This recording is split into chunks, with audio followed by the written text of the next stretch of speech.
Macmillan Audio presents Deep Nutrition by Catherine Shanahan, MD, and Luke Shanahan. Read for you by Eliza Foss.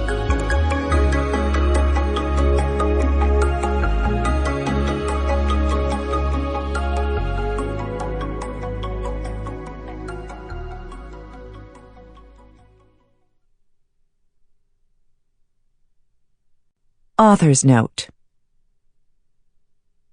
This book is for John Doyle.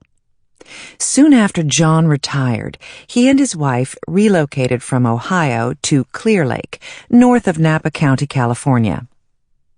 They came to be close to their son, to watch their new grandbaby grow, and to play in a four-season outdoor paradise.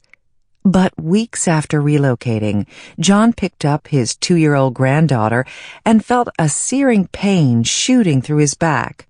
What should have been a simple strain that might have resolved itself in a few days simply got worse, to the point that he needed help taking a shower.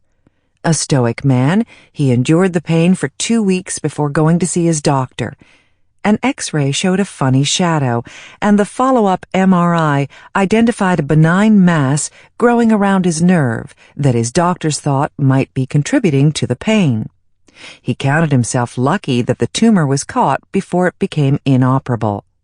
So John and his wife came to the hospital where I worked, in Napa, for what should have been a routine neurosurgical procedure. And that's when his luck ran out. The routine surgery turned out to be not at all routine. It was complicated by an infection, and the infection was complicated by a blood clot in John's spinal cord that by the time we met made it impossible for him to walk or control his bladder and bowel. As his primary care physician, I saw John multiple times a week, and always there was a new problem. It was tragic. To this day, I remember his case in detail. I remember the frustration of dealing with a new medical issue each time he came in for an office visit, only to see another problem pop up a few days later. Everything I'd hoped to help people to avoid by writing books and posting articles on my blog and speaking in public, and all the work I'd done was to prevent bad things from happening to good people the way they were happening to John. His body was falling apart, and in spite of how easily it all could have been prevented, I'd never had the opportunity for early intervention. John was not my patient until it was already too late. This book is for John's wife, Margaret.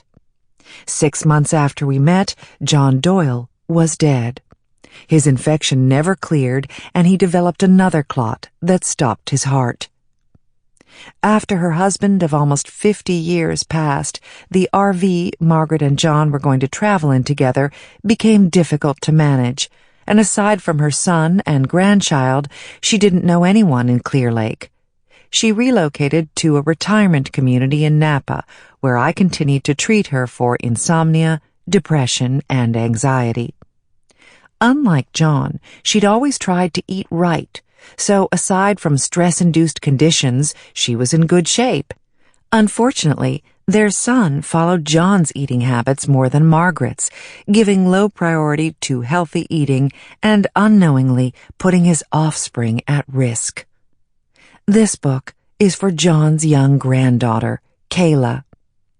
Her dad and his girlfriend were dedicated parents, and when baby Kayla developed eczema, her mom's pediatrician advised switching to formula. It didn't help. But by the time they figured that out, her mother's breast milk production had stopped. At age 3, Kayla developed a limp that turned out to be the result of a brain tumor. Margaret took her RV back up to Clear Lake and parked it in her son's driveway so she could help out. Like so many of my health-conscious patients, she found herself staring down at 2 generations of failing health, a scenario that too many health practitioners would just chalk up to bad luck. The story of the... Sample complete. Ready to continue?